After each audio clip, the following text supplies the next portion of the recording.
Mes parents étaient contre, mon expert comptable m'a dit t'es une grande malade, elle a relu les statuts, elle a relu tout, elle m'a dit mais c'est n'importe quoi, c'est normal en même temps, t'as rien derrière. Et là tu vois je suis sur 2 dossiers où j'ai fait une offre sur un immeuble à 20 000 euros.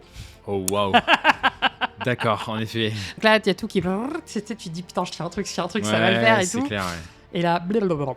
Fin du ouais. game. Et là, on m'explique que ça va être compliqué parce qu'ils savent pas s'ils vont me garder. Moi, je viens de signer entre-temps mon crédit, mon machin. Je tombe de 10 étages, quoi. T'as tellement de risques de te planter quand tu fais une OP que le fait d'avoir plein de cerveaux qui vont regarder ton OP en toute bienveillance avant que tu signes, c'est dingue comme c'est important. C'est marrant. L'aspect marge, je me dis oui, il me faut mes 20 points, 25 si vraiment c'est galère. Mais objectivement, c'est pas ça qui me fait me lever le matin, quoi.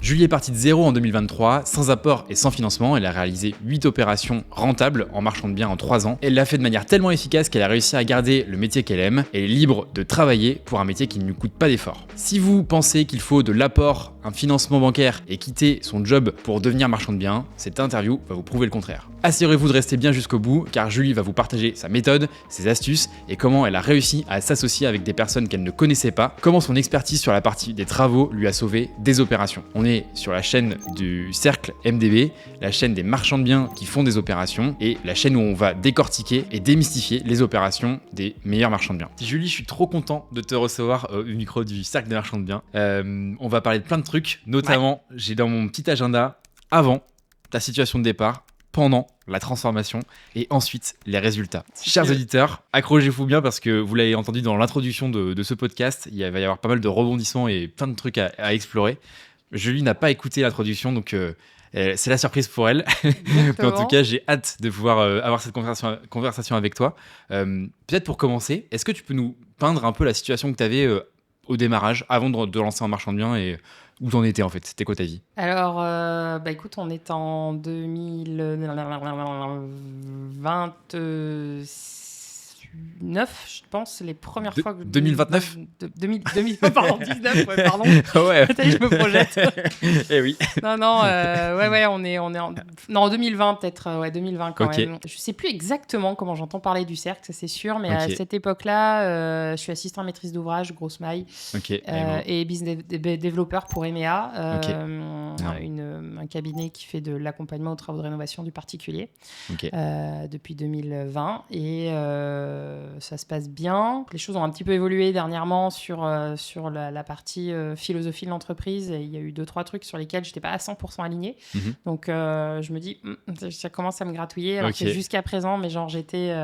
on va en parler justement. Je racontais, EMEA, je l'avais dans la peau, comme on dit. Justement, on va en parler parce que tu as un profil assez original de faire du marchand et aussi de kiffer ton job à côté. Et du coup, ça, je trouve c'est assez atypique, tu vois, parce que souvent, il y a beaucoup de profils, c'est en mode, je fais du marchand parce que j'en peux plus du salariat ou parce que j'en peux plus de mon activité ou vraiment pour changer complètement de vie. Et or, c'est pas ton cas. Donc, je suis chaud de creuser ça. J'ai eu pas mal de vie, en fait, professionnelle. Vas-y, on rembobine. Donc à cette époque-là, voilà, je suis chez EMEA, ça se passe bien, mais voilà, j'ai envie de voir autre chose. J'ai déjà fait des changements à 180 degrés dans ma vie à plusieurs reprises. Ah ouais? Ouais. Tu peux nous en dire plus? Bien sûr. Alors, faut te dire que j'ai un profil école de commerce. J'ai un master là-dedans, marketing, communication, vente. J'ai fait 4 ans dans un cabinet d'expertise comptable et de stratégie sur les entreprises innovantes. J'ai travaillé 4 ans là-dedans. Les 2 dernières années, j'accompagnais les entreprises pour le montage de dossiers, crédit, impôt, innovation, jeunes entreprises innovantes, etc. Rien à voir. Donc, je faisais plutôt de la stratégie avec l'un des associés. Ensuite, j'ai fait 3 ans chez Expert et Finance, qui est une boîte type CGP, qui va faire de l'accompagnement sur les finances du particulier et surtout du chef d'entreprise, et qui travaille beaucoup en partenariat avec les experts comptables. Donc, super enrichissant aussi, mais la boîte est en train de changer d'orientation. Elle veut être vendue par... Generali souhaite la vendre, parce qu'on leur appartenait. Moi, je suis en phase de chercher ma maison. Je veux pas partir parce que voilà, il me faut un crédit, machin, etc. Je suis en train de me marier à ce moment-là. Du coup, je décide de faire agent immobilier sur mes soirs et mes week-ends, parce que comme on avait plutôt de projets en marketing dans cette entreprise-là, je m'ennuyais. Donc, je leur demande s'ils sont OK. Ils sont carrément OK. On me dit tant que ça n'interfère pas sur ton boulot, pas de problème. Donc je pars chez Sim pendant 1 an, je me forme à Grenoble, 3 jours au début, enfin 1 semaine au début, puis 3 jours, puis 2 jours, puis de temps en temps, etc. Je fais mes 2 premières ventes comme ça. Je kiffe à mort. Et en Ok. parallèle, je cherchais ma maison. Donc, ça me permettait de voir un peu ce que j'aimais pas chez les agents. Suite à ça, il y a un chasseur qui vient me chercher pour me dire ouais, on cherche un profil atypique qui connaît le monde des agents immobilières, le monde du CGP et le monde des experts comptables. Donc, Ok. un peu pile poil ce que j'étais Ouais. en train de faire. Au croisement. Exactement. Et qui m'emmène chez April Entreprise Ok. pour là prendre la gestion d'une équipe de 6 personnes pour faire du développement, Ok. on va dire d'appliquer la politique marketing com de April Group chez April Entreprise, donc qui vendait des produits d'assurance aux personnes et d'assurance des biens, on va dire, Ok. pour faire simple. Là, boum, c'est pas du tout ce que j'espérais, dans le sens où aucune liberté, extrêmement politique, et je suis Ok. pas du tout quelqu'un de politique. Moi, je suis Ah oui. brute de décoffrage, je dis les choses telles qu'elles viennent. Oui. Et forcément, quand j'ai expliqué aux deux DIRCO qu'il me semblait que leur stratégie était casse-gueule, et même oui. totalement pas du tout normale, alors Aïe, que ça aïe, faisait aïe. des années qu'ils faisaient ça, mais que les résultats étaient en train de se casser la gueule, je leur ai dit, écoutez, moi, je vous propose de changer de stratégie. Voilà ma nouvelle stratégie, telle que je l'imagine, etc. Bon, bref, ça n'a pas trop plu. Et moi, je pars en voyage de noces à ce moment-là. Je leur dis avant de partir, c'est OK, vous confirmez mon CDI, parce que j'avais 2 fois 4 mois, tu vois. Ouais. Ils m'ont dit, ouais, il n'y a pas de souci. Donc, on est à 9 mois, 10 mois dans la boîte. D'accord. Et quand je rentre, je demande à faire une deuxième partie de formation pour le management, tu vois. J'avais des formations qui étaient prévues. Et là, on m'explique que ça va être compliqué parce qu'ils ne savent pas s'ils vont me garder. Moi, je viens de signer entre-temps mon crédit, mon machin. Ah, waouh. Je tombe de 10 étages, quoi. Ah, ok. Ça Je- fait mal, ça. Ça fait 10 super étages, mal. c'est beaucoup. Ça fait, Ça tu vois, fait- encore 5-6, bon. Non, je rigole. En vrai, ouais. Non, en vrai, ça a été hyper violent, genre à l'américaine, tu vois. Ok. C'est-à-dire que je me suis effondrée dans le bureau de la RH. Ok. Je suis partie chez moi en pleurant. J'ai croisé... j'ai même pas dit au revoir à mon équipe. Ok.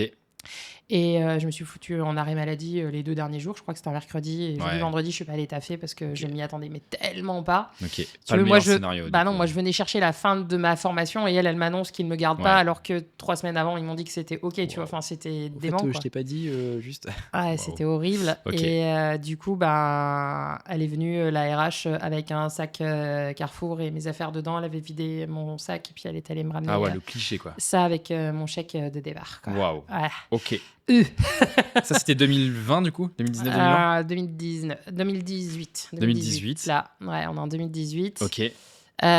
Du coup, deux, trois réflexions sur Ouais. que va devenir ma vie, quoi. Ouais, forcément, Voilà. tu m'étonnes, ouais, c'est Et clair. là, je me dis. Et le voyage de noces, du coup, a pas dû être. Enfin, tu vois. Si, c'était au retour. Non, Ok. non, j'ai Ah, profité. c'était au retour. Ouais, bah, nickel. J'ai profité, c'est juste à la Parfait. fin que j'ai Parfait. pris mon mur. Ok. Voilà, c'est chose qui arrive, mais Ouais. retour à la réalité bien, Ok. bien trash. Et puis là, je me dis, ouais, l'entrepreneuriat, c'est un truc qui me chauffe bien. D'accord. L'IMO, je connais un petit peu maintenant, j'aime bien. Intéressant. Et l'innovation, c'est un truc qui me traîne en avant, tu vois, Ouais. depuis mon premier poste. Ok. Et je me dis, j'ai envie de monter une start-up là-dedans.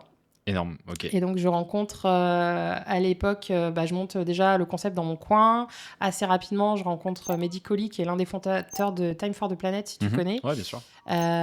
qui est assez accroché aussi au concept et tout. Et Ok. puis, lui, à l'époque, il avait monté une boîte de référencement sur Lyon. Ok. Et il me fait rencontrer son directeur du développement, on va faire simple, son CTO, quoi, avec qui j'accroche énormément. Et Mazen, Mehdi et moi, on monte ImoFolder / Omnio à l'époque, voilà. Ok. Donc une startup qui fait de la mise en relation entre des gens qui cherchent un produit à acheter, un bien immobilier à acheter ou à louer, Ok. qui renseignent toutes leurs data et leurs recherches d'un côté. Un algorithme tourne directement derrière le logiciel d'un partenaire et ça ressort en pop-up, si tu veux, directement pour l'agent immobilier quand il se connecte sur sa plateforme de Transac. Il voit apparaître les gens qui cherchent et les pourcentages de matching Ok. entre le dossier du candidat et la recherche du candidat. Ok, trop bien.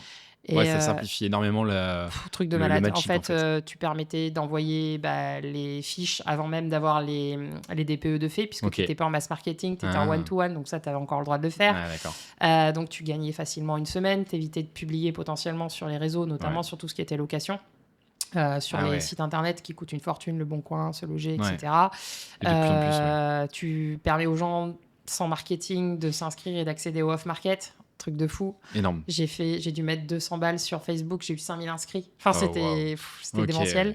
Incroyable. Donc là, il y a tout qui... Tu te dis, putain, je fais un truc, ça va le faire et tout. Clair, Et là, blablabla. Fin du game. Okay. J'ai mal bordé tout ce qui était NDA, terré le partenaire, mais qui me l'a fait à l'envers et qui m'a expliqué après des mois de transac entre lui et... Enfin, on discutait avec ses équipes en dev, donc il avait accès à tout ce qu'on faisait en code et tout. On travaillait sur son API, enfin, c'était un truc de fou et du jour au lendemain, c'est fini. Oh, wow. Il m'explique qu'il ne va pas poursuivre. Donc là, moi, j'ai mis toutes mes indemnités de rupture chez April là-dedans. Et le peu qui reste, je rembourse mon associé numéro 2 pour qui l'argent, à ce moment-là, était vraiment important. Je ne suis pas sûre d'avoir remboursé Mehdi, si tu m'entends. et du coup, fin du game, parce qu'en fait, moi, pareil, je ne m'y attendais pas. J'étais trop bon, trop con, tu vois, à faire confiance et se dire, c'est bon, ça roule et tout. Puis il y avait toujours une virgule qui ne lui allait pas dans l'NDA, et puis j'ai pas vu le loup arriver en fait. C'est ouf. Moi j'étais tellement focus sur le produit, ça marchait, il y avait du monde qui arrivait et tout, enfin c'était trop cool. Le truc c'est que dans l'entrepreneuriat on dit toujours qu'il faut lancer rapidement, tu vois, qu'on n'a pas besoin de business plan, qu'on n'a pas besoin de trop se sécuriser, etc. Enfin bon. Non mais là je travaille derrière en fait j'étais si tu veux, j'étais comme une sorte de marque blanche derrière le logiciel du Transact, donc je ne pouvais pas me permettre de pas faire correctement les choses. Et... Bon, techniquement, j'aurais attaqué, vu le nombre astronomique d'échanges avec le boss, ça se voyait qu'on était en Transact, ça se voyait, j'aurais pu gagner quelque chose, mais en fait, j'avais plus d'énergie. Puis je suis du style à vraiment très très vite passer la page quand ça va pas. Et je me suis dit, bon, bah tant pis, ce sera pas ça. Et donc, puis, coup sur coup, 2 expériences un peu compliquées à gérer, exactement, du coup. Ouais. Et puis surtout, la fin du chômage, parce que 2 ans pour monter ta boîte, voilà, fin du game. Et à ce moment-là, EMEA, pareil, un chasseur, me dit je cherche quelqu'un qui s'y connaît.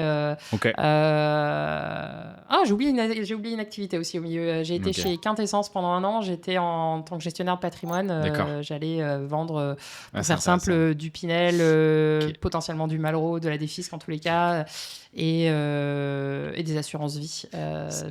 Si je rebondis, je te coupe, désolé, mais c'est intéressant parce qu'en fait, j'ai l'impression qu'au fur et à mesure, tu vois, tu connectes un petit peu les points. Exactement. Et en fait, tu vas à la fois répondre à tous les problèmes avant de commencer le marchand. C'est exactement J'ai ça. l'impression. Ouais, c'est pour ça que je t'explique tout ce background autour, mais c'est exactement comme ça que moi je le vois, c'est-à-dire qu'en fait, j'ai appris plein de briques qui me permettent d'avoir plein de cartes après à jouer intéressantes là-dedans.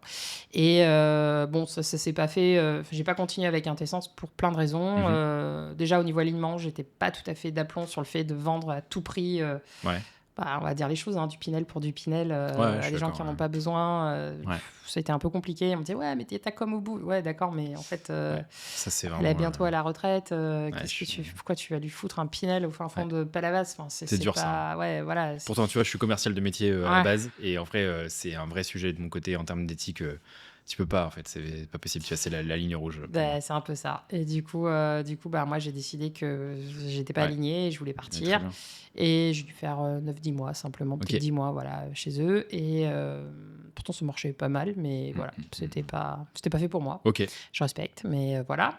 Par contre, j'ai appris plein de trucs, j'ai été oriacée, j'ai appris plein de choses hyper intéressantes, tu vois, c'était assez rigolo comme concept. Et après, donc, je rentre chez EMEA. Il me reste 15 jours de chômage. Super. Et là, poum. Donc, c'est vrai que je l'ai vraiment vu comme un alignement de planète impressionnant. Ouais, je comprends. Et puis, du coup, je me suis dévouée corps et âme les 2 premières années. Vraiment à fond, mais comme c'était même pas permis. Je bouffais, rêvais, dormais, suais EMEA. Vraiment, c'était comme si c'était ma boîte. Puis, j'étais la première embauchée à Lyon. Donc, il y avait tout à faire à Lyon. Il fallait trouver des pros, il fallait trouver des partenaires, agents immobiliers, courtiers, chasseurs de biens avec qui tu allais pitcher la boîte pour qu'eux t'emmènent des dossiers de clients qui avaient des travaux à faire. Du coup, j'ai fait aussi du suivi de chantier alors qu'à la base, je n'étais pas censée en faire. Moi, j'étais vraiment là sur le BizDev pour aller chercher des partenaires, justement. Mais ils ont étoffé l'équipe un peu après coup. Et du coup, au début, j'ai commencé à en faire. Et puis, je suis un peu technicienne sur les travaux. Je me suis beaucoup formée là-dedans. J'ai un petit peu appris aussi avec un gars qui était à Lyon, qui est entre Paris et Lyon et qui m'a un peu donné des trucs à checker pour chiffrer un chantier. Et je suis fille de plombier chauffagiste aussi, accessoirement. Donc voilà, c'est vrai que j'ai toujours aidé mon père très souvent sur ses chantiers et tout. Je suis à l'aise avec ça, j'ai pas peur de parler aux artisans, etc. On parle vraiment le même discours. Et du coup, tout ça, ça a plutôt bien matché. Et la première année, elle était compliquée parce que moi, je rentre en mars 2020. Ouais. Une semaine Autant de après, marché. on tombe en confinement. Oui, c'est ça. Là, tu fais ouf, j'ai plus de chômage. Si Ok. jamais ils me gardent pas, c'est la merde, quoi. Ah ouais, j'avoue. Ouais. Et Ok. en fait, non. Bah, tu vois, ils m'ont gardé. Donc, ils n'ont pas gardé le second qu'ils avaient embauché, mais moi, ils m'ont gardé. Et... Exactement. Et après, c'était le début d'une belle aventure, ouais. Et donc, que tu continues encore aujourd'hui? Non, plus chez Non. EMEA. Ok. Donc, EMEA, j'ai arrêté au bout de 3 ans et demi, je crois, un truc D'accord. comme ça. Ok. Et en fait, je leur ai dit la dernière année, même 4 ans, je crois, 3 ou 4 ans, je sais plus, je me rappelle plus très bien dans le timing. Ouais. Je leur ai dit que je voulais faire marchand de biens, que je voulais arrêter. Sauf qu'ils n'étaient pas très, très décidés à ce que je parte à ce moment-là. Donc, ça a été un peu long pour avoir ma rupture conventionnelle. Et en fait, moi, j'avais déjà signé avec le Cercle. Ok. Donc, j'avais fait décaler ma rentrée de octobre 2022 à 2023. De octobre 2021 à juillet 2022, pardon. Ok. Bah après, il fallait que j'y aille, quoi. Ouais, c'est ça. Mais ils me lâchaient toujours pas. Ils m'ont lâché en février de l'année suivante. Ah, waouh. Donc, ça a été un petit peu Ça long. sera intéressant. On pourra creuser cette partie-là où tu as fait un peu les deux en même temps. Je serais curieux de creuser ça. Mais juste, moi, j'aimerais bien comprendre ce que tu avais en tête quand tu t'es dit j'ai envie de faire du marchand. Parce que c'est pas un choix anodin, tu vois. Tu aurais pu faire plein d'autres trucs. Je connaissais pas du tout le métier de marchand. Ça, c'est hallucinant, en fait. C'est que j'ai découvert qu'il existait un métier dans lequel j'avais tout ce que j'avais appris toute ma vie qui rentrait dans des cases. Énorme. Je sais pas, comme si tu imagines un peu, c'est ça que je veux faire. Ah ouais, ok. Je connaissais bien le monde du locatif. J'en avais fait un tout petit peu moi à titre perso. Mes parents ont plusieurs biens en location, donc j'avais déjà un peu de background là-dessus. Mais j'aimais pas trop la relation avec le locataire. Cette partie-là, j'ai pas des super expériences autour de moi à ce niveau-là. Donc j'avais pas trop envie de ça et je connaissais pas du tout le métier de marchand. Et en fait, et c'est là que je me rappelle plus très bien. Je crois que j'ai fait je pense que la première fois, j'ai dû faire un truc à Château-Perrache où il y avait un pince-fesse où le Cercle présentait un truc, etc. Énorme. Je pense que c'était ça, mais ça, c'est la première fois où je vais quelque part. Non, je sais ce que c'est. Non, la première fois, c'est une application qui s'appelait Cashflow Imo à l'époque. Où moi, je chassais des potentiels chantiers sur Lyon en tant qu'AMO. Mais je chassais pas directement, c'est-à-dire que je ne faisais que répondre aux gens sur les problématiques travaux. Donc, ils s'envoyaient des photos sur cette application, ils disaient les problèmes qu'ils rencontraient, c'était national, et moi, je répondais, tu pourrais faire ci, tu pourrais faire ça, machin, etc. Où j'étais plutôt en mode, tu vois, un peu comme sur notre Slack aujourd'hui, réponse aux questions, aux interrogations.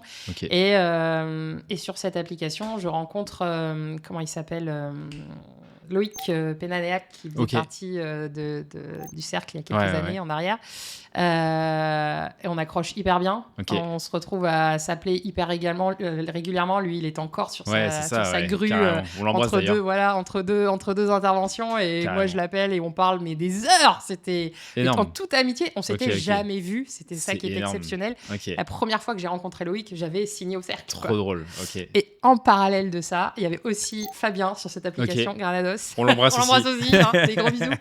Et je me rappelle d'un soir où on est parti en délire tous les trois drôle. Sur l'application où on s'écrivait des messages, alors que c'est une appli qui doit être faite pour 20 ou 30 messages. Énorme. Genre, on a fait péter le système.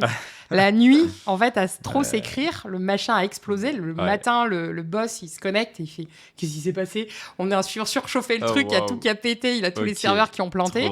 Et il dit « Mais attendez les gars, c'est pas un WhatsApp, mon truc, arrêtez de communiquer comme ça. » En même temps, pareil, Fabien, c'est une pipelette. Ouais, mais grave, tous les trois, mais on était des graves pipelettes. Et en fait, c'était trop marrant. Et finalement, les trois, on se retrouve dans le cercle, tu vois. C'est un truc de fou, quoi. Est-ce que Fabien n'était pas dans le cercle à cette époque aussi ? Non. C'est drôle. C'est trop drôle. Ouais, c'est ça qui est marrant. Et donc, je pense que c'est Loïc qui me dit voilà, il existe le métier de marchand, ça me chauffe bien, j'ai envie d'y aller et tout. Du coup, je commence à regarder un peu. Et en fait, c'était mon parrain. C'était à l'époque, on parlait pas encore de parrain, mais c'était mon parrain, quoi. Ouais, c'est marrant. Et je suis rentrée comme ça. J'ai rencontré Arnaud qui m'a pitché le truc. À l'époque, il y avait rien dans le cercle, très clairement. Il y avait des promesses et le fait d'y croire. Ouais, c'est ça. Mais je me disais tellement, c'est ce métier que je veux faire et c'est le cercle qui m'en a parlé. Et en fait, ils ont aussi une bienveillance, un discours, une façon de voir les choses, mais qui est tellement alignée avec qui je suis qu'il faut que j'y en sois, quoi. Trop drôle. Et voilà, j'avais rien et c'est à ce moment-là que j'ai parlé à mes boss que oui, je voulais arrêter MEA et me lancer là-dedans. Et du coup, là, si on fait un peu la photographie de Julie à l'époque, Donc là, tu as tes compétences métiers assez intéressantes parce que tu as fait matcher plein de trucs dont tu as besoin par la suite en marchant, donc ça c'est intéressant.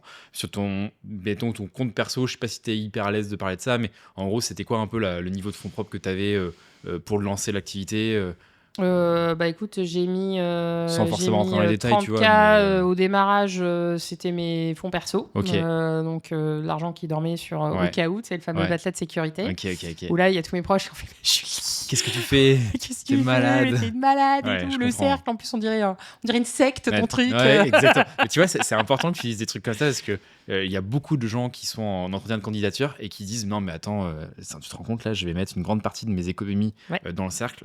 Waouh, c'est engageant, tu vois. Ou alors waouh, j'ai pas 400 000 de côté. Est-ce que vraiment je vais pouvoir faire du marchand, tu vois. Enfin Ouais. ça c'est des Mais vraies j'avais clairement pas préoccupations, 400 000, détends-toi. Non, mais J'avais tu tout vois. mis là dans le cercle. Non mais tu vois, c'est ça le truc aussi. Ah ouais, Il y a des c'est gens qui se exactement montent ça. la tête en se disant si j'ai pas 1 million de côté ou 400 ou 200 000 de côté ou même 100 000 de côté, je peux rien faire. Donc ça c'est cool parce que Bah, ça rend palpable en fait le métier de marchand sur des fait, gens qui c'est- peuvent avoir des super réussites comme toi, tu vois. c'est exactement On va en ça. parler Et je après. pense que j'avais eu la chance de reconstituer mes droits au chômage avec EMEA, mine Ouais. de rien. Donc Ok. ça Ça, c'est comptait vraiment- aussi parce que je sais qu'en tant que marchand, pendant un long moment, tu n'as Ouais. pas de rentrée. En tout cas, Ouais. quelle que soit la façon dont tu te prends, Ouais, faut que tu aies c'est au clair. moins de quoi travailler le quotidien pendant quelques mois. Ouais, c'est le meilleur ascenseur honnêtement, puisque sinon t'as les miquettes quand tu te Exactement. lances tout seul. Mais après, je suis dans ce style-là aussi Ouais. de foutre le feu à la casse-bas et de courir en Ok. avant pour essayer Ok. d'échapper aux flammes. Oh, waouh. C'est mon fonctionnement, je marche comme Ouais. ça. Moi je fais l'inverse de ça. Donc, J'ai cru tu comprendre, vois, ouais. Je serais très J'ai pas à mal l'aise. écouté sur ses Non, mais- podcasts. Il a un truc qui s'appelle Système. Il est top. Ah, merci pour la pub, merci. Mais c'est vrai que tu vois, si ça peut parler à certains auditeurs, moi, pour avoir même lancé des boîtes à côté de mon taf et tout, je serais très mal à l'aise de partir du jour au lendemain de mon taf et de me dire let's go, on fonce à 100%, tu vois, sans matelas de sécurité. Du coup, je pense qu'un truc progressif, ça m'irait bien, tu vois, de quitter un jour, puis 2 jours, puis 3 jours, et puis faire la transition tranquillement, tu vois. Mais, Après, je suis pas du tout fichu comme toi. Mais voilà, c'est ça. Voilà. C'est intéressant d'avoir tous ces Ouais, profils-là, je carrément. trouve.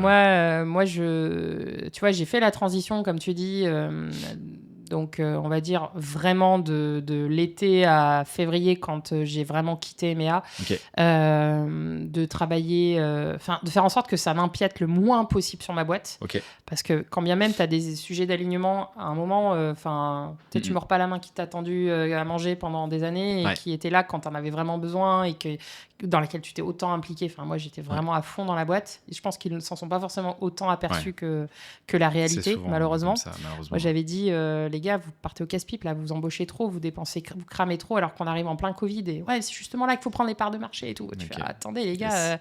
on est passé pas loin de ça a failli lâcher, quoi, EMEA à cause de ça, quoi. Ils ont Ok. fait un super retournement de situation, mais ça a été chaud patate. Ok.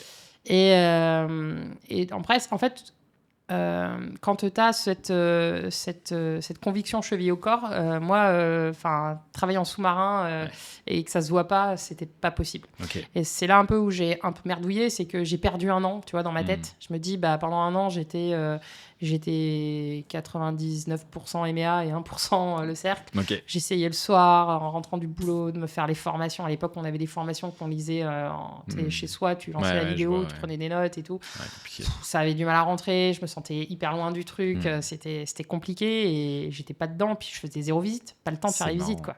Alors, en t'écoutant, je me dis, c'est ouf à tel point ça a tout changé en fait. Ça n'a plus rien à voir avec ce que c'était Oui. en termes d'accompagnement. Ah, EMEA, le cercle au Ouais, départ et putain, maintenant, c'est mais ouf. moi je reconnais rien. Enfin, Ouais, c'est-à-dire clair. que Ouais, je suis d'accord. à part la bienveillance et la vision de Sébastien, Marrant ça. ça, oui, ça y était. Ok. Alors, rigolo. c'est pas lui qui incarne le mieux la bienveillance dans la boîte. Bisous. Un gros bisou, mais c'est vrai que c'est un c'est bulldozer. pas toi directement auquel on pense. Toi, et la pourtant- rigueur. Non, mais là, pourtant, je ouais. pense qu'il y a un vrai côté humain, Ouais, je suis etc. d'accord. Mais la rigueur, la vision, le fait de dire on va y aller, etc.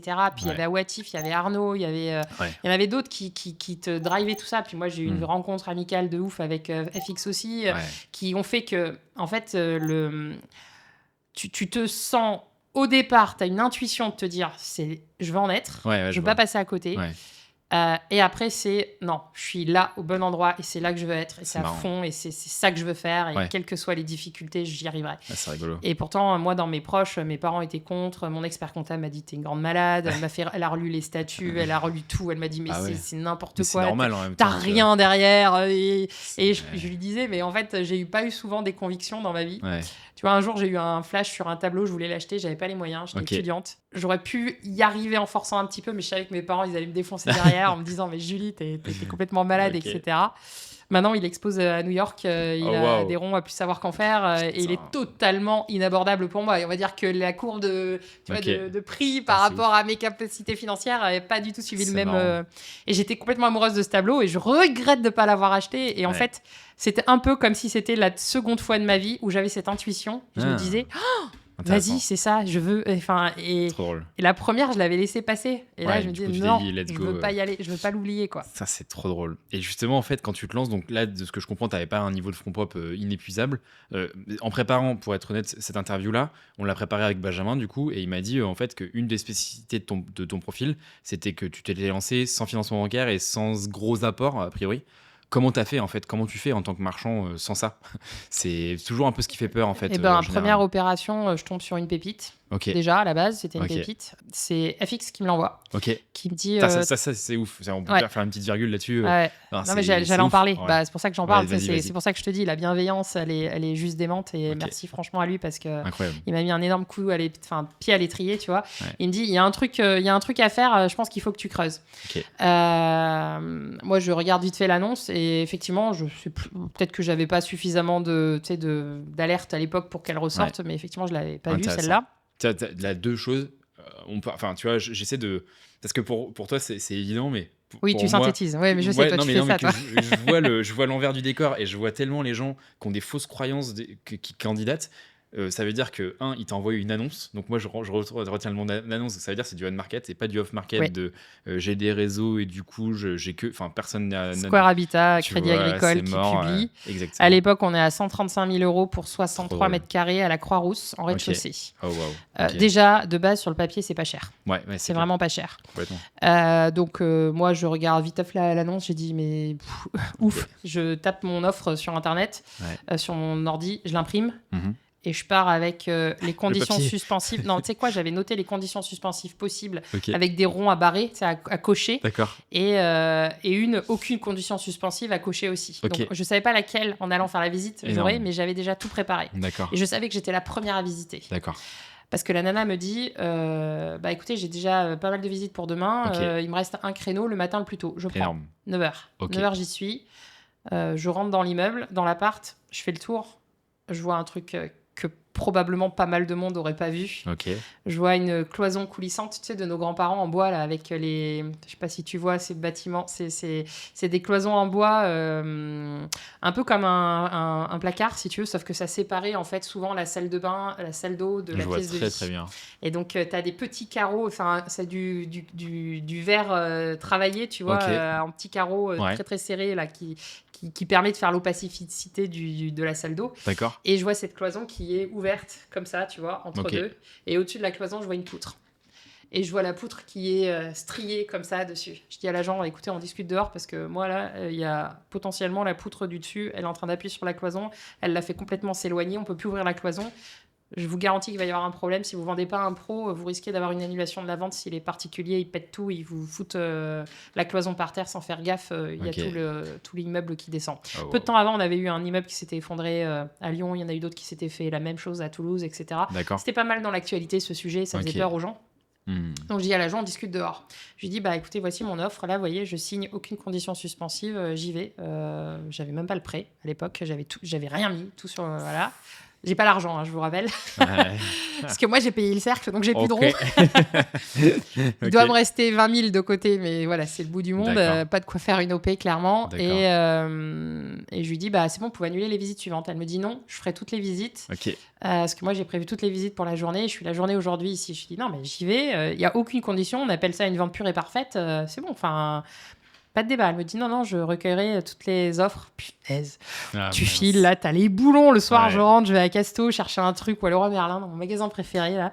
Et puis là, j'étais avec Romain, mon mari, et le téléphone sonne.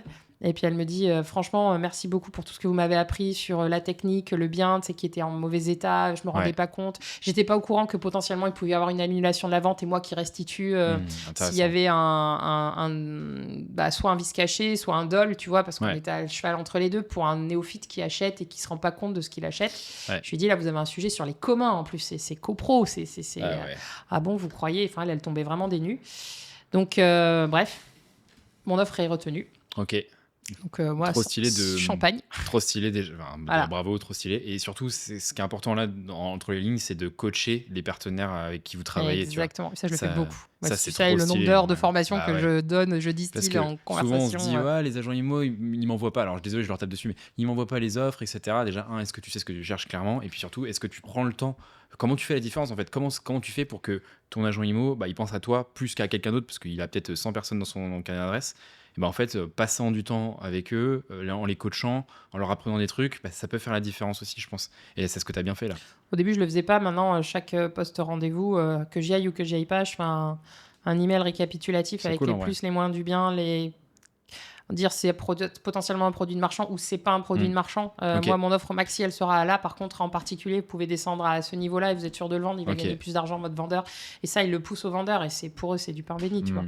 Donc, je te rejoins complètement là-dessus. Et bref, en tout cas, dans cette conversation sur ce bien-là, je le passe en coaching. Tout est validé. Voilà. Bon, même s'il faut toucher au commun, je dis, on va faire valider ça en AG. En AG, c'est quoi? Ils veulent même pas toucher au commun. Ils viennent de se signer la couverture à refaire et la façade. Ils ont plus un rond. Ils sont au taquet. On fait le rendez-vous, donc j'ai les pouvoirs pour signer. Et là, ils veulent pas. Et là, moi, je leur dis, mais est-ce que vous vous rendez compte? À la fin, j'essaye vraiment de négocier. Je leur dis, mais est-ce que vous vous rendez compte qu'en disant, en remettant en question le rapport du bureau d'études qui dit que les travaux sont à faire sans délai, eux, ils ont tiqué sur le sans délai. En fait, ils s'attendaient à un eurodatage, à tel jour, telle heure, telle date, ça s'effondre. Oui, d'accord. Et sans délai, il dit, mais oui, mais il me dit, ouais, moi, je suis. Il y en a un qui a commencé à mettre son grain de sel. Je suis agent qualité, ou je sais pas quoi, contrôleur qualité. D'accord. Moi, quand je dis que ça va pas, je sais dire sous quel délai il faut résoudre le truc. Je dis, oui, ben voilà, ça marche pas comme ça, et c'est pas Madame Irma, quoi. Enfin, bref. C'est clair. Et je leur dis à la fin du rendez-vous de l'AG, donc qui refuse les devis, et je leur dis. Je pense que vous n'êtes plus assuré sur votre immeuble. J'en étais pas totalement sûre, mais pour moi, en AG, tu refuses le rapport du bureau d'études. Je voyais mal comment une assurance, alors qu'il y avait un papier qui allait signer de tous les gens propriétaires du truc qui refusaient ça, je voyais assez mal comment l'assurance pouvait se déclencher si jamais il y avait un problème. Ouais. Et je lui dis, OK, donc là, vous venez de rentrer dans potentiellement un sujet de pénal, s'il y a des décès. Et il y en a, c'est déjà arrivé, c'est QFD. Et en plus, votre propre argent sonnant et trébuchant, vous allez vous asseoir dessus aussi, quoi. Parce que X années avant de revenir, etc., plus ceux qui peuvent vous attaquer, si c'est des locataires qui sont qui perdent quelqu'un de la famille ou je sais pas quoi. J'ai dit, je crois que vous vous rendez vraiment pas compte. Et là, on avait tout clôturé et la nana de la régie, elle se fait interpeller par un des mecs qui fait « Rallumez le PV, s'il vous plaît. On va marquer qu'on diffère et qu'on demande des devis complémentaires. » C'est ça, ouais. Tu m'étonnes. Ils ont pris un petit coup de flip, tu vois. Ils ont eu chaud, je pense, ouais. Et donc, je rappelle l'agent, je dis refus. Ils veulent pas intervenir sur les communs, sauf que moi, je peux pas faire des travaux en dessous si on reprend pas cette poutre. Il faut à minima faire un moisage, c'est-à-dire la prendre en sandwich pour la renforcer. Ok. Et moi, je dis à l'agent, là, elle dit, mais qu'est-ce qu'ils vont faire et tout. Moi, ces vendeurs, ils ont 70 ans, ils sont déjà en succession de leur sœur. Enfin, je sais plus ce que c'est exactement, mais il y avait un truc. Okay. Et je leur dis, écoutez, j'abandonne pas les vendeurs. Je prends à mes frais les travaux de moisage que la copro refuse. Par contre, je descends d'autant le prix de revente. D'accord. Moi, j'avais fait faire des devis pas trop chers pour le moisage à hauteur de 15 000 balles. Okay. Et la copro avait fait faire les siens à hauteur de 37 et 29 000 euros avec deux autres entreprises. Et donc, c'est ces deux-là qu'elle a envoyé au propriétaire. Et elle n'a pas mis mon devis à moi parce que moi, il y avait marqué selon rapport du BET. Et le gars n'a rien détaillé dedans. Il n'a pas fait du marketing dans son devis. Et la régie a unilatéralement décrété que le devis n'était pas assez détaillé pour être juste et à présenter au propriétaire. D'accord. Donc, mon devis pas cher, il est passé à la trappe. Et donc, ça, je le savais, puisque moi, j'étais en tant que propriétaire au rendez-vous. Ouais, bien Et sûr. donc, je savais que le moins 10 ans, il était à 29 000 et des bananes. J'ai dit à l'agent IMO, on enlève 30 000, je les prends à ma charge. Donc, j'ai regagné 15 000, si tu veux, parce que moi, j'avais un devis à 15 000 avec un CAC qui avait les décennales, qui avait tout bien. Okay. Et on va dire que c'était le rapport emmerdement supplémentaire que j'ai pris. Voilà. Ouais. Et donc, là, c'est un projet. Moi, je le présente en club deal, je crois, à l'époque. Ah, okay. Je montais en club deal. Okay. À l'époque, tu présentais encore. Déjà, bien. Ah, tu présentes encore, hein? Ah, tu présentes encore? Ouais, je sais bien plus. sûr. Ouais.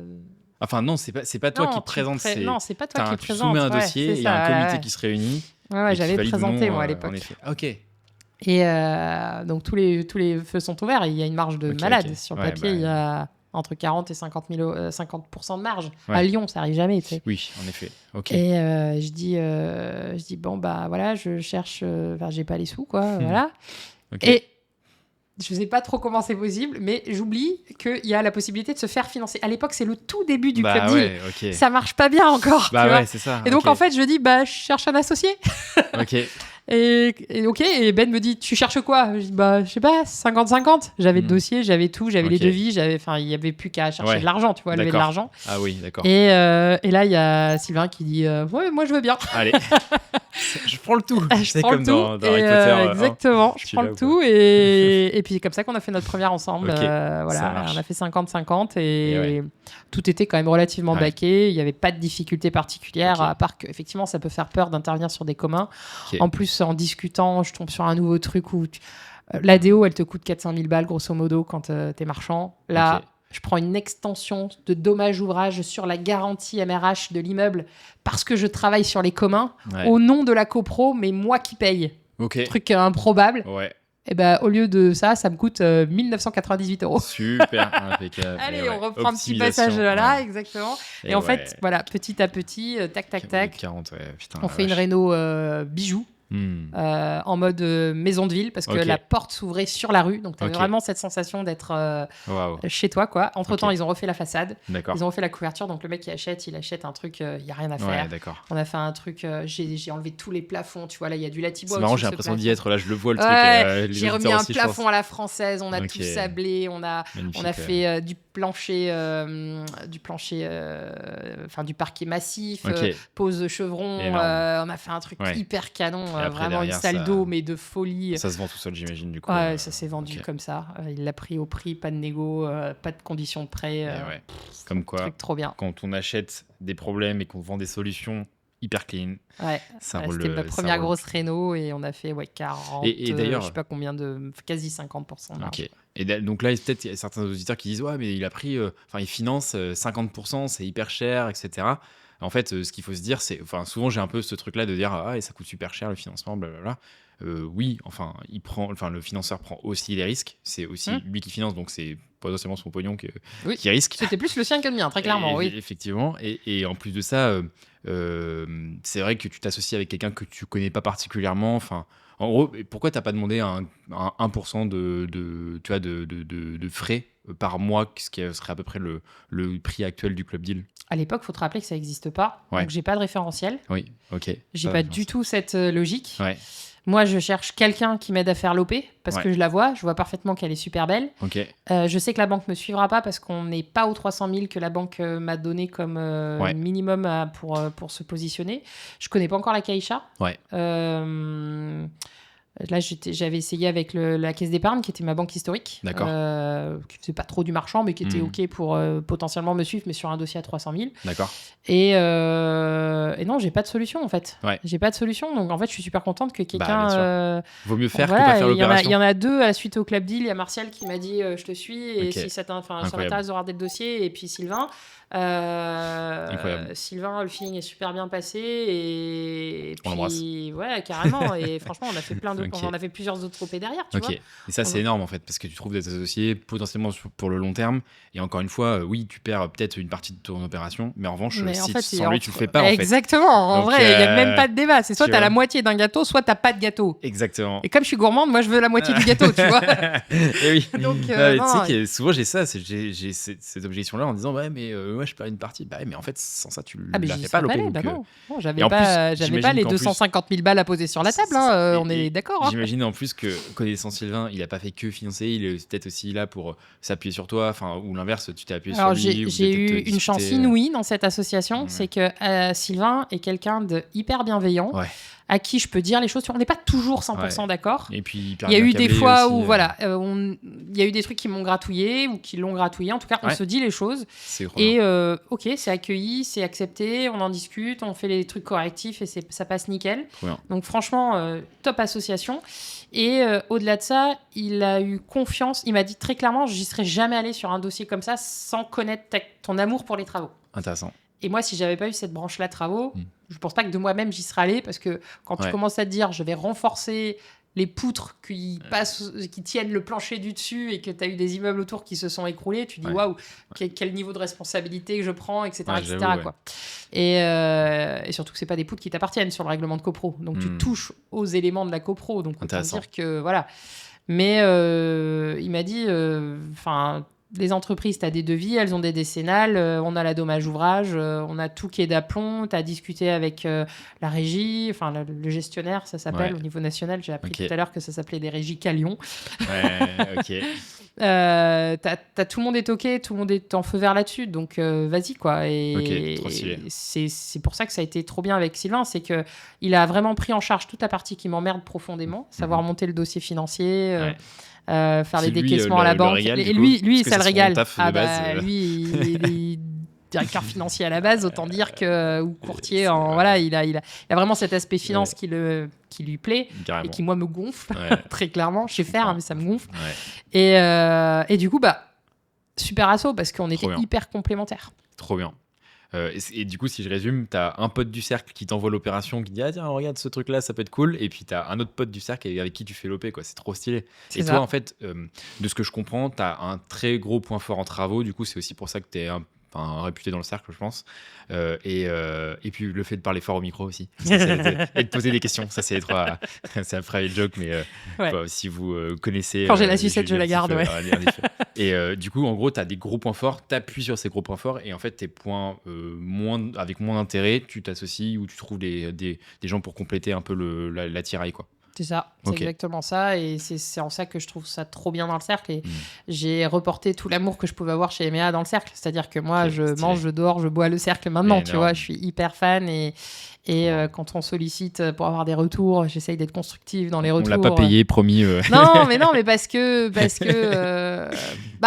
sais, c'est à double tranchant de dire ça, parce qu'en vrai, si on est vraiment 400 demain, ça fait beaucoup, beaucoup, et je me dis, est-ce qu'on va garder ce côté famille qu'on a vachement. Et autant mes parents à l'époque avaient peur que je rentre dans une secte. Mais par contre, je suis rentrée dans une sorte de famille. J'ai découvert des amitiés qui, aujourd'hui, pour moi, ont 1000 fois plus d'importance que les amitiés que j'avais avant le cercle. Je me sens tellement plus alignée avec les gens que j'ai rencontrés dans le cercle qu'avec mes anciens amis. Et pour preuve, j'ai perdu beaucoup d'amitiés d'avant parce que... déjà, il y a une différence sur le sujet de conversation pro. On est totalement en décalage et j'arrive plus à parler de mon boulot avec mes anciens potes. C'est très compliqué. Et au-delà de ça... on a tellement les mêmes problématiques, on est tellement... le pro et le perso sont tellement mélangés que... tu galères ensemble, c'est comme les... Moi, je fais du crossfit à côté, et en vrai, quand tu t'as passé 1 heure à galérer avec des gens qui ont vécu exactement les mêmes souffrances que toi, les mêmes galères que toi, forcément, tu connectes vachement plus, et je pense que c'est un peu la même chose en marchant, t'es tout seul, t'es entrepreneur, les galères, c'est toi qui les as, c'est les problématiques, c'est toi qui les as. Les victoires, c'est aussi toi qui les as, mais en fait, si t'as personne pour le partager, c'est moins brillant, quoi, c'est moins rigolo. Donc, je comprends ce point-là. Et c'est ce que je disais avec FX, du coup, François-Xavier. Je sais pas si la vidéo est sortie au moment où vous l'écoutez, chers auditeurs, mais en gros, on est parti en séminaire à Marbella il y a 2-3 semaines.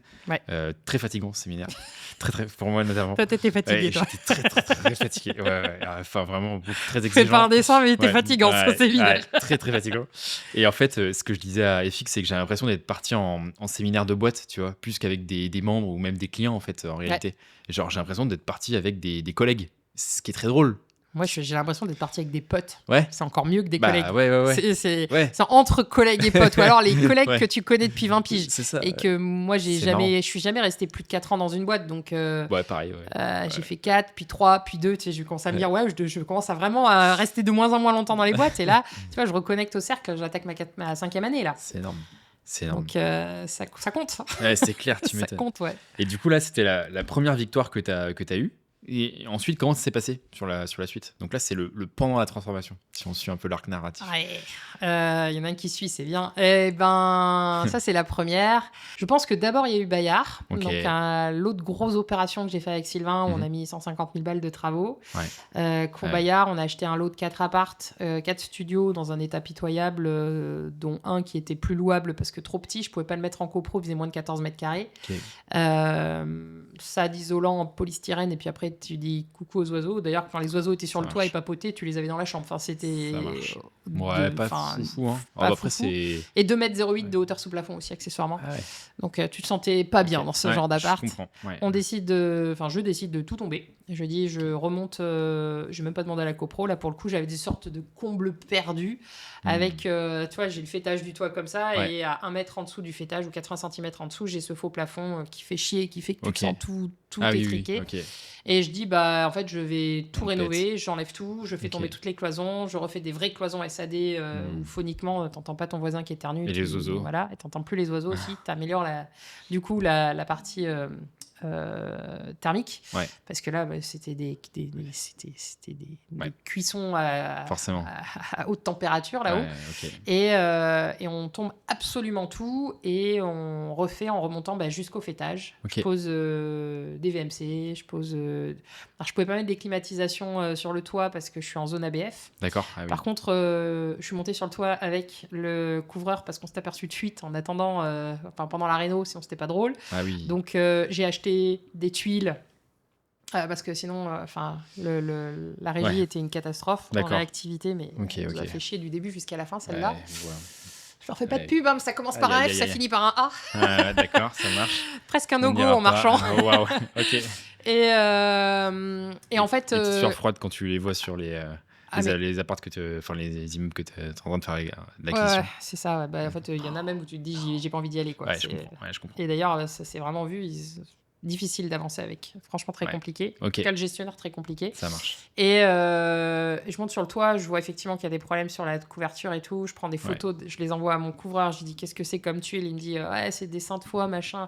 Je vais sur le Bon Coin, je trouve des seins de foie en ligne. Je suis avec ma gamine, on se retrouve au Saint-Jean-des-Vignes, au nord de Lyon, un soir, un dimanche soir, il doit être 21h, un truc comme ça. J'ai peur, tu vois, de sortir. Je me dis, mais j'appelle le gars, je lui dis, je suis sur le parking, tu sais, tout est éteint, tout est noir. Il me dit, je suis là, vous pouvez sortir. Ou il allume ses phares, il m'allume les phares dans la gueule. Je fais, mais qu'est-ce que je fous là? D'horreur, tu sais, et là, j'ai ma fille à côté qui me dit, maman, on peut rentrer. Et puis j'entends à côté de lui gazouiller. Je dis, mais vous n'êtes pas tout seul? Il me dit, non, je suis avec ma poulette, elle a 18 mois. Moi, j'en ai une, elle a 3 ans, 4 ans. Allez, c'est parti. Et du coup, on a fait l'échange de tuiles, j'achète les tuiles. Pas d'enfant. Non, pas d'enfant. Des tuiles. Ça marche. Mais tu vois, c'est des galères que j'adore parce qu'en fait, j'ai payé 150 balles un lot qui valait beaucoup plus cher. C'est un ancien couvreur, il fermait sa boîte, etc. Et le lendemain matin à 9h, moi, j'étais sur le toit avec mon couvreur en train d'apprendre à changer les tuiles. Je suis au 5e étage, je n'ai pas les habilitations pour monter sur un toit, mais j'ai pas le vertige.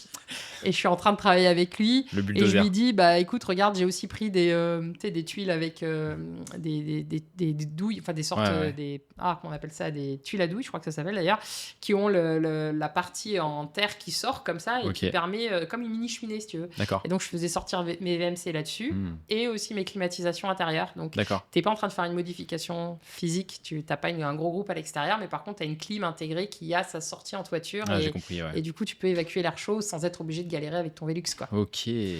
Donc, et du coup, si on avance un petit peu aujourd'hui, est-ce que tu as fait toutes tes opérations en association? Tu en as fait tout seul? J'ai fait 3 OP avec Sylvain. Si on fait la photo de maintenant, là, tu vois, si on peut regarder un peu les dernières opérations que tu as fait, mais si on fait la photo un peu de maintenant, c'est quoi ton système aujourd'hui, tu vois, de marchand?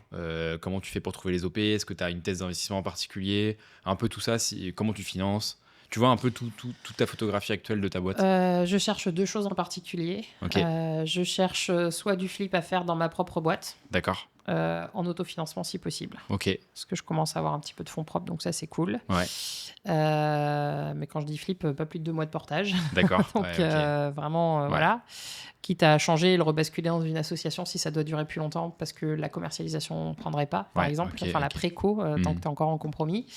Et sur l'association, je cherche maintenant des projets qui sont plus gros, beaucoup plus gros que ce que je cherchais jusqu'à présent. Donc, on va dire du 700 minimum jusqu'à 1,5 million. D'accord. Pourquoi jusqu'à 1,5 million? Pourquoi pas plus Si je Ouais, challenge un peu, tu vois, mais... Ouais, non, c'est par rapport au fait de ne pas être non plus complètement dilué, à devoir avancer à énormément d'associés. En fait, D'accord, c'est ok. principalement ça. Ouais. C'est par rapport à ce que tu dois mettre pour financer 1,5 million, 20%, 25%. Ouais. Combien on peut être à 2, 3 maximum. Et voilà, c'est grosso Ok. modo, c'est à peu près ça le j'ai truc. compris, ouais.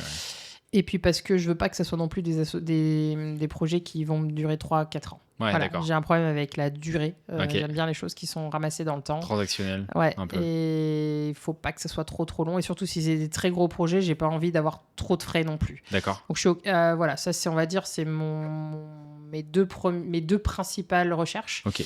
Mais si je creuse un petit peu, c'est parce que tu t'ennuies, c'est parce que tu t'es pas à l'aise avec les gros projets. Ok, non, d'accord. je m'ennuie vite. Je passe vite à autre Intéressant. chose. Ouais. Ok.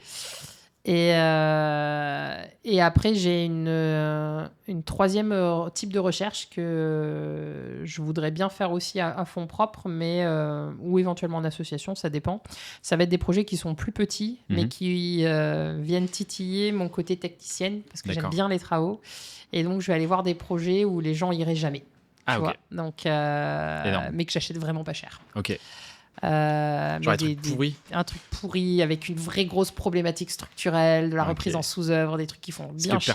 Ce que personne ne veut. Ce qui fait que 90% des marchands vont tourner la page. Ah ouais. C'est là où tu as les plus belles négos, évidemment. Forcément. Parce que tu as un risque de péril aussi, accessoirement, et que les gens ne veulent pas aller en péril. Et là, tu vois, je suis sur 2 dossiers où j'ai fait une offre sur un immeuble à 20 000 €.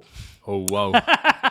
D'accord, en effet. Dans la région lyonnaise, pas à Lyon, mais en région lyonnaise. Ok. Mais parce que ça vaut pas plus. Ah ouais. Alors pour le moment, j'ai pas de retour, tu vois. Parce que tu vas galérer de fou avec genre l'Urba ou des choses comme ça, non? Ah non, l'Urba, ça va le faire. Non, c'est parce qu'en fait, j'ai 100% des planchers à reprendre du sol au plafond. C'est plutôt et de la dalle initiale. Enfin, il y a tout à reprendre. Donc, je suis redescendu dans la cave avec une échelle. J'ai vu que les voûtins étaient à moitié cuits. Donc, il faut refaire la dalle. Il faut refaire tous les planchers intermédiaires jusqu'en haut. Il faut il y a une partie, il y a toute la couverture à reprendre. Il faut ouvrir des fenêtres sur une cour intérieure. Enfin, il y a plein de trucs, tu vois. Et on est en zone ABF. Donc, je vais me faire chier, quoi. Vraiment. C'est pas que je vais avoir des difficultés avec les ABF parce que en soi, ça va, tu vois. Ils ont un immeuble qui est à deux doigts du péril. Ils ont sorti le péril parce qu'ils ont mis des étais dans l'immeuble. Et puis, c'est une rue sur lesquelles, eux, prioritairement, ils veulent améliorer la rue et remettre des commerces en pied d'immeuble, etc. Donc, en fait, il faut qu'ils se débarrassent de ça. Mais honnêtement, l'opération, elle tourne pas en dessous de ce prix-là, enfin, au-dessus de ce prix-là. Donc, Et donc, dans ta stratégie de marchand, marchand, moi j'aime pas mettre le marchand. Ouais, okay. j'aime pas. Je suis pas marchande, je suis marchand. Ok, des stratégies de marchand. C'est intéressant. Tu vends le projet ou tu fais le projet? Non, je le fais. Tu fais parce que ça te fait marrer, quoi. Ouais, parce que ça me fait marrer, parce que j'ai la chance d'avoir des bons artisans avec lesquels faire ça, parce que j'aime bien la technicité. Et puis, c'est dans l'esprit de pas s'ennuyer aussi, c'est-à-dire que faire que du flip, c'est sympa, mais ça fait chier aussi, tu vois. Enfin, je suis pas du tout drivé. Alors, tu vois, c'est hyper intéressant parce que j'ai eu un mal de chien à bosser sur mes objectifs. Ouais. Mais vraiment, j'arrivais pas à les faire. Dans le cercle, ça fait un bail qu'on me réclame mes objectifs et que. On va te les réclamer encore plus. Non, pas longtemps, je sais. Ouais, ça y est, j'ai commencé à avoir des réponses, ça y est. Mais j'ai mis 3 ans à être capable de poser un objectif. Ouais, ok. Je savais pas faire. Et je savais pas faire parce que j'avais l'impression qu'un marchand doit être drivé par le fric. C'est intéressant. Et moi... Alors que c'est pas du tout le cas dans le... Enfin, il y en a beaucoup, c'est pas le cas dans le cercle, c'est marrant. Ceux que je connaissais, en tous les cas, étaient quand même pas mal intéressés par ce sujet. On va dire ça comme ça. Ouais. Moi, j'ai pas des gros besoins pour vivre. Ok. Je vis assez simplement. On parlera de mes projets, de mes side projects à côté si tu veux, mais je suis beaucoup plus dans la relation humaine. Je suis beaucoup plus dans le challenge, dans le fait de faire naître une idée, de la voir grandir, grossir, se développer, trouver des, tu vois, prendre accroche. Comme un lierre qui s'accroche quelque part, tu vois, et qui vient faire plein de ramifications, et aller chercher le talent de chacun pour justement permettre que tout ça fonctionne. C'est marrant. L'aspect marge, je me dis, oui, il me faut mes 20 points, 25 si vraiment c'est galère, mais objectivement, c'est pas ça qui me fait me lever le matin, quoi. C'est marrant parce que je me dis là, tu vois, instinctivement, les meilleurs marchands que je connais sont pas forcément ceux qui vont chercher à tout prix de faire de la thune en fait. En réalité, enfin en tout cas dans le cercle, Ouais. j'ai l'impression que il y en a beaucoup qui cherchent ça parce que ça les amuse, pour la performance, pour tout un tas de raisons différentes, diverses et variées, et qu'en fait la génération d'argent est en fait C'est une la conséquence agréable, mais c'est pas un objectif. Voilà, exactement. Comme je reprends l'exemple du CrossFit, le CrossFit, l'idée c'est pas de chercher à être musclé. En fait, tu veux juste faire de la performance et le muscle et la belle forme esthétique vient en effet collatéral, tu vois. Et c'est assez drôle comme comparaison, je trouve. C'est assez marrant. Peut-être que le fait de pas à tout prix viser ça faisait qu'en fait t'as moins peur de perdre et du coup tu t'es plus à l'aise dans les négos ou tu vois, je sais pas, il y a peut-être un... Non, mais totalement. J'ai pas de problème avec le fait de faire une opération foireuse. Ça me stresse pas plus que ça. Ouais. Ça me stressait beaucoup plus au début parce que si tu commences par une OP foireuse, c'est compliqué de te relever derrière. Ouais, je suis d'accord. Ouais. Mais quand tu as réussi à faire un petit peu de cash et que tu as moins peur du lendemain financièrement, bah, du coup, tu te sens plus à l'aise pour dire je teste. Ça, c'est intéressant parce que tu vois, c'est aussi un discours qui revient dans beaucoup. C'est il faut valider une belle OP sur la première OP le plus vite possible et qu'on soit certain de bien la faire. Parce que ça met en confiance et ça déverrouille plein de trucs derrière. Alors que si tu te plantes ou si tu te pètes la gueule sur la première OP, bah derrière, en fait, tu perds ta trésor. Ta confiance en toi, elle est compliquée à redresser. Chaud, ouais. Je suis d'accord avec toi. Et c'est pour ça que merci FX pour la première, parce qu'elle m'a mis un gros pied à l'étrier. Alors techniquement, on en était à la seconde tout à l'heure. Le gros projet, je l'avais vu et il m'a aussi envoyé l'annonce en même temps. Et il me dit, il y a un truc aussi, c'est vraiment pas cher. On est dans le quartier de Perrache. On était à 2004 du mètre. C'était vraiment, vraiment pas cher. Et après, j'ai fait tout le boulot, tu vois, pour en faire une OP. Parce qu'une annonce, c'est bien, mais c'est pas avec ça que tu fais ton argent. Hein. C'est comme avoir une bonne idée quand t'es entrepreneur et que tu veux pas la partager. C'est exactement le même principe. D'ailleurs, suite à ça, FX a regardé de nouveau des OP à Lyon parce qu'il s'est dit, il n'y a pas que Bourgoin dans la vie. C'est clair. Mais c'est marrant parce qu'il y a beaucoup de gens en entretien de recrutement qui disent avant d'entrer dans le cercle, j'adore le cercle, c'est trop bien, mais avant de rentrer, je vais d'abord faire une petite OP toute seule ou tout seul, et puis après, j'entrerai. Et ça, du coup, tu vois, c'est un truc que j'ai très souvent. Qu'est-ce que tu dirais à ces gens-là ? Alors, non pas, encore une fois, l'idée, c'est pas de faire de la pub, mais... T'as tellement de risques de te planter quand tu fais une OP que le fait d'avoir plein de cerveaux qui vont regarder ton OP en toute bienveillance avant que tu signes, c'est dingue comme c'est important. Et en fait, si tu te plantes tout seul dans ton coin sur ta première OP, jamais tu rentreras dans le cercle, mais jamais t'en feras une seconde, surtout. C'est fini. Ah non, mais soyons clairs et nets. Tu peux, je pense, te relever d'une première OP foirée dans le cercle parce que justement, tu vas avoir ce cercle de bienveillance qui va venir te donner la main, machin, etc., essayer de t'aider, ou peut-être t'envoyer des OP, peut-être te dire, allez, viens avec moi sur celle-ci, on la fait ensemble, et comme ça, tu prends 20 000 ou tu prends 30 000 parce que t'es en petite association, mais t'avais un peu de cash à faire tourner, bah au moins, voilà, tu vois, nous, ça nous bouche un trou, et toi, ça te permet de mettre du track record pour ta banque, ça te fait mettre un pied dans cette banque, etc. Enfin, je suis persuadé que si tu te plantes tout seul dans ton coin, jamais plus tu feras d'opération de marche. C'est énorme. Bon, écoute, j'ai même pas besoin de le dire. c'est énorme. Mais je suis assez d'accord avec ça. Et en fait, c'est ce que je disais aussi, je dis régulièrement, il y a beaucoup de gens qui pensent que le marchand, c'est un peu comme l'investissement locatif, tu vois, tu fais ça un peu sur le côté, tranquille, un peu à l'arrache. En fait, c'est un métier qui est tellement risqué. Moi, ça me fait tellement peur. T'as pénal, hein, ça rigole pas. Le professionnel de l'immobilier, tu vois, c'est pas le même game. Tu dois 10 ans de garantie sur les biens que tu rends, tu dois des normes de folie que tu as intérêt à connaître, tu peux te faire attaquer par les locataires, par les autres propriétaires si tu fais pas les choses bien, tu peux te taper une annulation de vente, tu peux... Il y a tellement de trucs où c'est potentiellement les retours de flamme. Et je parle même pas là que juste t'es mal évalué ton prix de revente. Ce qui est quand même tout le monde imagine en se disant je vais peut-être pas faire la marge que j'avais prévue parce que j'ai cru que j'allais le vendre plus cher que la réalité. Non mais ça c'est anecdotique, c'est le truc à la fin, il y a tout le reste avant. Facile ça. C'est ça. Alors que pourtant c'est ce qui arrive très souvent en réalité. Mais si on fait un peu l'après du coup, aujourd'hui t'en es où concrètement ? Aujourd'hui, j'en suis. J'ai passé un gros passage de plusieurs mois où je trouvais pas d'opération. Ok. Depuis juin. Janvier, pardon, de janvier à on est quoi, début juillet là. J'ai passé 6 mois à vraiment chercher fortement des OP que je trouvais pas.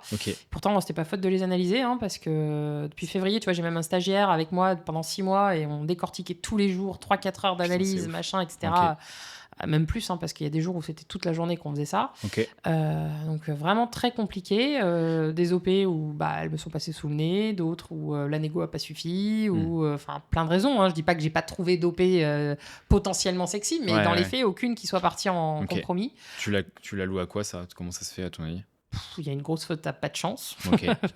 Je vais pas me cacher derrière mon petit doigt. Il y a aussi peut-être des moments de... J'avais trop procrastiné pendant que j'étais sur la dernière, la Bayard, qui me prenait énormément de temps et d'énergie. Écoutez, chers auditeurs, j'ai un peu oublié ma prospection. Ouais.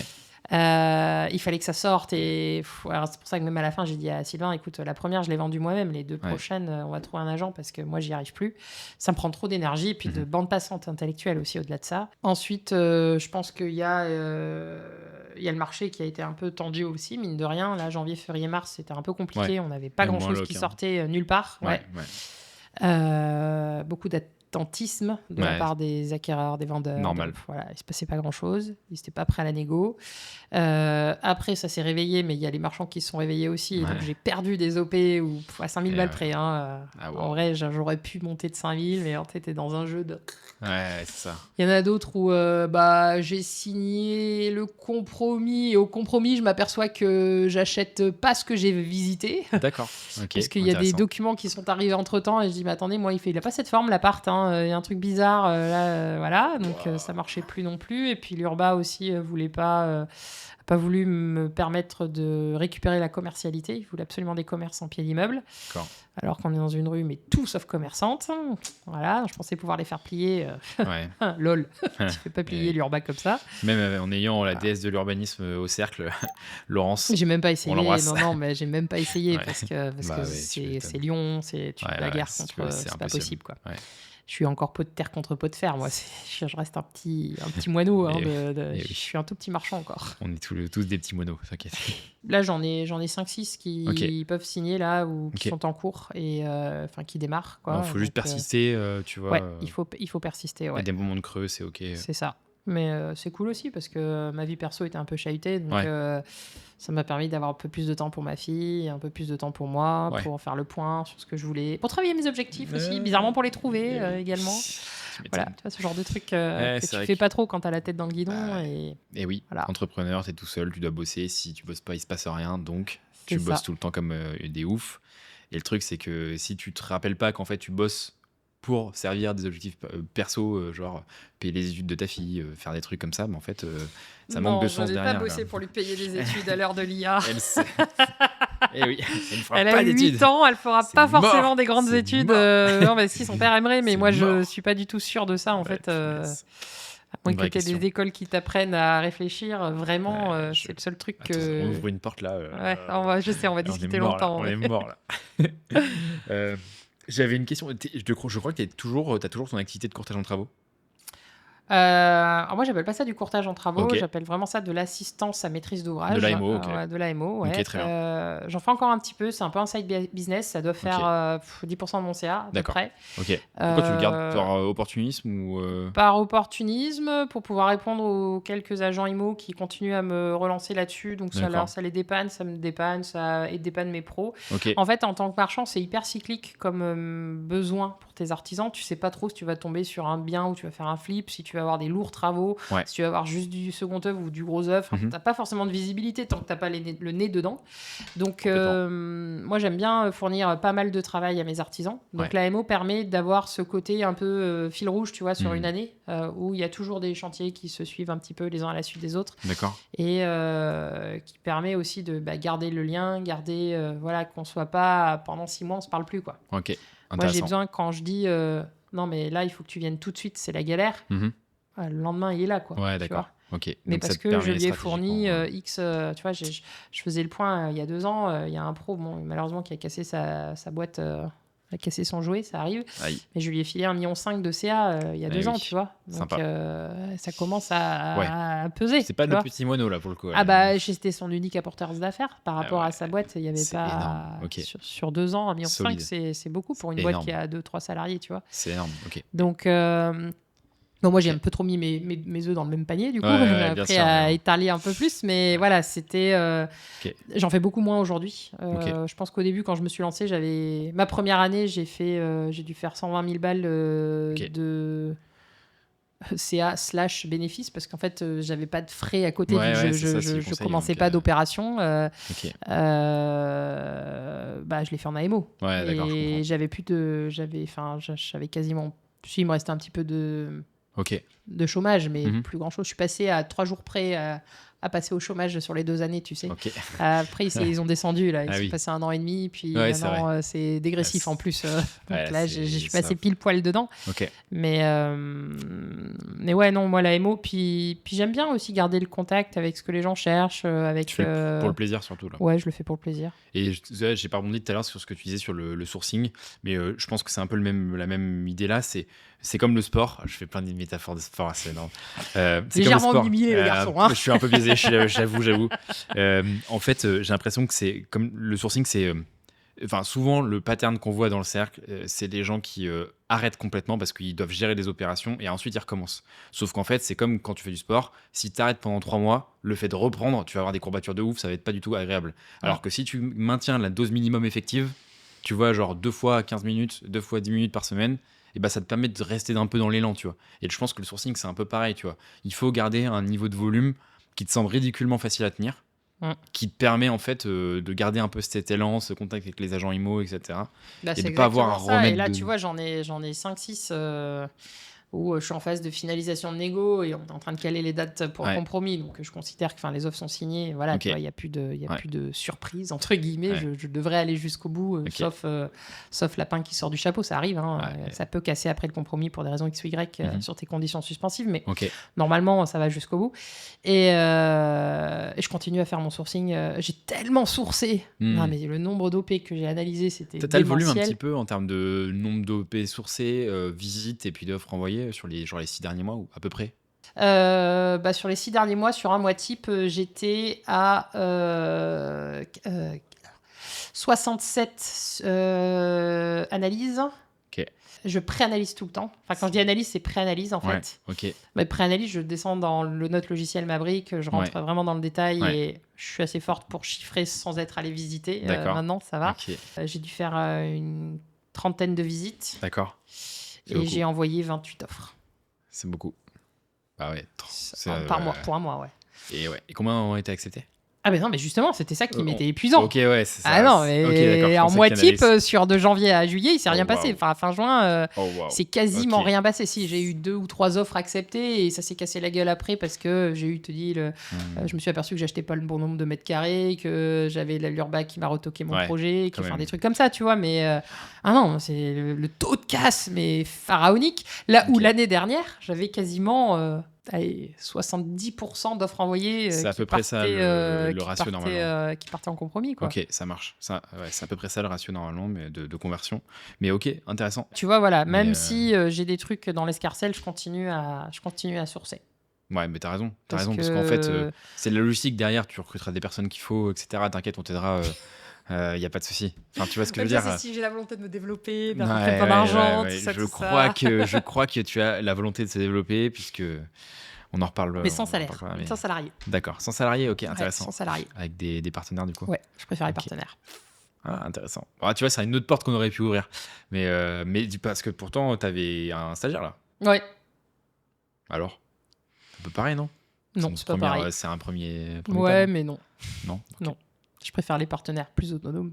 Ouais, je comprends. Après, non, c'est cool d'avoir un salarié, un stagiaire, parce que t'apprends à simplifier, t'apprends à réapprendre. Ouais. C'est pas simple parce que dans mon cerveau, des fois, ça va trop vite. Ouais. Je m'aperçois que j'ai pas été clair dans ce que j'ai demandé et oula. Ouais. Ok, on reprend la base. Qu'est-ce qu'on regarde quand on fait une visite? Bah oui, c'est ça. Il faut commencer à drafter pour créer ta banque de données de qu'est-ce que je regarde quand je visite un bien, comment je fais un appel d'offres, enfin pas d'appel d'offres, mais tu vois, un DCE pour les entrepreneurs pour savoir qu'est-ce qu'on va leur demander, etc. Comment tu compares des devis, des tonnes de trucs. Ouais. Tu le fais toi dans ta tête, t'appuies sur un bouton, ça sort tout seul, mais les gens autour de toi, ils sont pas fichus comme ça, c'est normal. Complètement. Qu'est-ce que tu dirais à la Julie qui est rentrée en 2021, je crois, ou 22 22 du coup. 23 ou 22 qui hésitait et qui disait est-ce que je rentre ou pas, est-ce que je me lance en marchand ou pas. Enfin, si tu pouvais lui parler, qu'est-ce que tu lui dirais? Suis ton intuition, elle est bonne. Ok. Parce que c'était une intuition au départ. Je te dis, à l'époque, on est vraiment rentré sur des promesses. Ouais, Arnaud, t'as été bon.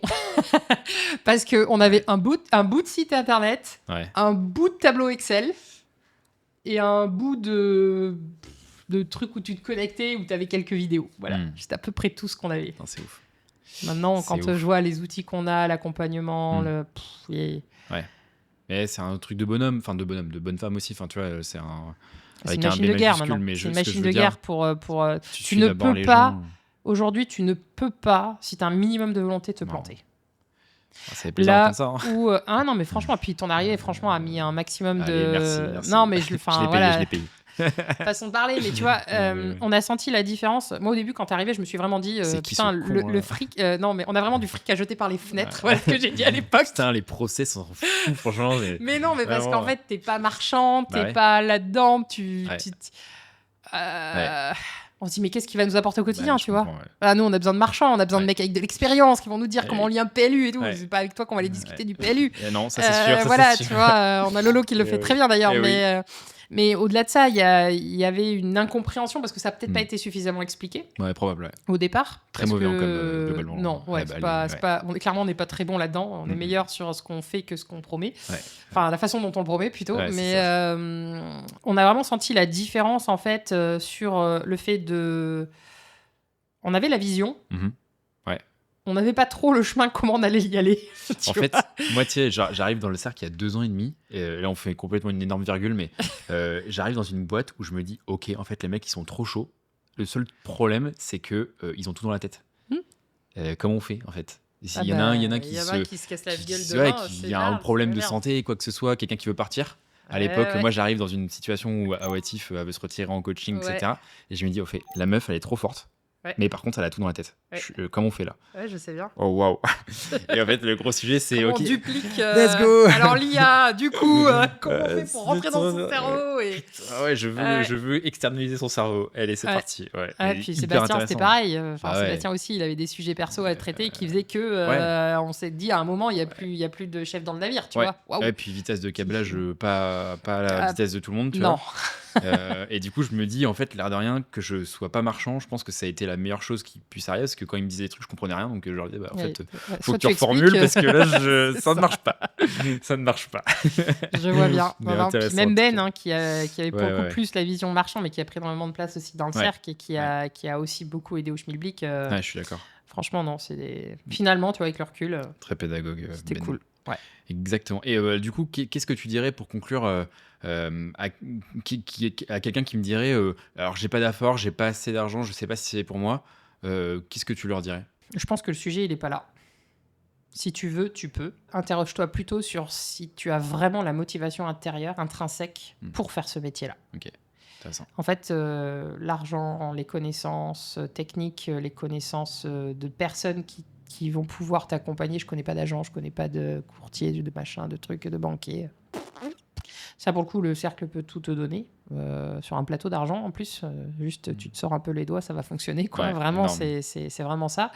Par contre, tu vois, je fais cette réflexion-là parce que j'avais pas mal suivi une nana qui était rentrée dans le cercle et qui a fait vraiment un passage éclair et qui est repartie aussi sec, sur laquelle j'avais peut-être pas suffisamment, quand on discutait, on a passé des heures et des heures et des heures à discuter de savoir si elle rentrait ou pas, parce qu'elle était dans une situation perso un peu compliquée et voilà, ça faisait mettre beaucoup d'argent sur la table et tout. Et j'ai peut-être pas suffisamment questionné à l'époque son envie d'être marchand et pourquoi elle voulait être marchand. Et parce que juste dire j'ai envie d'être marchand, c'est pas le truc, quoi. Et je pense que ça, c'est la seule chose que personne t'amènera. Je suis d'accord. Toi-même, au fond de toi, t'as pas cette conviction perso. Moi, je te dis, ça m'a fait comme un Alléluia. Genre, ça existe ce métier, mais c'est trop bien. Et j'ai ça, et j'ai ça, et j'ai ça, et j'ai ça pour le faire, mais c'est génial, je vais m'éclater. Et je connaissais pas le métier, donc j'ai une illumination. Alors que Si tu y viens juste en te disant ouais, c'est un métier pour faire de l'argent ou j'aime bien l'immobilier, du coup je vais en faire, ou non, en fait il faut être, et si t'as pas un goût du risque, tu sais, l'appétence de prendre un risque, y a des mecs qui sont super bons en salariat, mais ils jouent avec l'argent qui leur appartient pas déjà, et en plus de ça, à titre personnel, ils ont pas ce goût du risque. Tu vois, c'est très compliqué de se dire je vais performer en marchant quant à ça, parce que tu n'as jamais toutes les réponses à tes questions. Tu peux avoir tout bordé, si Enedis décide de te faire chier et de pas faire ta colonne comme tu l'as voulu en temps et en heure. Casse dédié à Aline et Anthony qui se reconnaîtront. Ah ouais, tu m'étonnes. Il y en a d'autres, à Jimmy aussi, je crois que t'es en plein dedans. En vrai, si t'as pas accepté de pas maîtriser cette partie-là, que de toute façon tu ne peux pas maîtriser, et qui a le potentiel pour te faire planter ton OP, et tes nuits blanches et tout ce que tu veux, l'argent, il est dans un tableau Excel, il n'existe pas encore. Donc, il faut accepter de se dire, ok, j'y vais malgré ça. Comme disait Mike Horn, tu sais... T'es pas obligé d'avoir 80-100% de la réponse avant de te décider à prendre ton cap. Il faut que tu y ailles, et puis tu trouveras en chemin les solutions, les réponses, etc., parce qu'on peut pas tout anticiper. Mais ouais, c'est ça. Questionner vraiment de façon intrinsèque son why, quoi, son perso, son projet de vie. Est-ce que vous avez vraiment ce projet-là, quoi. Exactement. Et pas juste dire je vais faire du fric en travaillant 40 heures, 20 heures par semaine plutôt. Parce qu'il y en a plein qui disent ça. Et... c'est pas tout à fait ça la vraie vie. Ouais, clairement pas. Écoute, merci Julie, c'était trop bien. Franchement, j'ai passé un super moment, super épisode. Enfin, en toute, sans être biaisé du tout, c'était un super épisode. C'était un super épisode. Chers auditeurs, j'espère que ça vous a plu. Ce que je vous invite à faire, et évidemment Julie, sous mon initiative dictatoriale, répondra à toutes les questions que vous avez posées en commentaire. Donc profitez-en. Pas poser un max de questions, on répondra à tout en fait, sérieusement. C'était hyper cool, il y avait plein de sujets dont on a parlé, le fait de se lancer, le fait de s'associer, le fait de comment est-ce qu'on s'associe, le fait de se lancer peut-être sans trop de pécule au démarrage, avec plein de vies professionnelles qui se sont succédées. Enfin franchement c'était hyper intéressant et il y avait plein de leçons à en tirer, donc merci pour ça. Et puis voilà, à très bientôt dans une nouvelle vidéo, visite d'opération peut-être dans les tuyaux qui se préparent. Bah ouais, il y a des trucs qui vont sortir là. Il semblerait, en effet. Puis si vous avez besoin d'une AMO sympa sur Lyon, qui Exactement. connaît des bons artisans pour faire des travaux, faites-vous plaisir, tant qu'à faire. Trop bien. Bon voilà. bah écoutez, on vous attend en tout cas en commentaire et voilà. Bombardez-nous de questions et merci encore Julie, c'était trop cool. Bah merci à toi PE, très bien, sympa aussi. À la semaine prochaine les gars. Ciao ciao. Et Bye filles, bye. bien sûr. Ciao.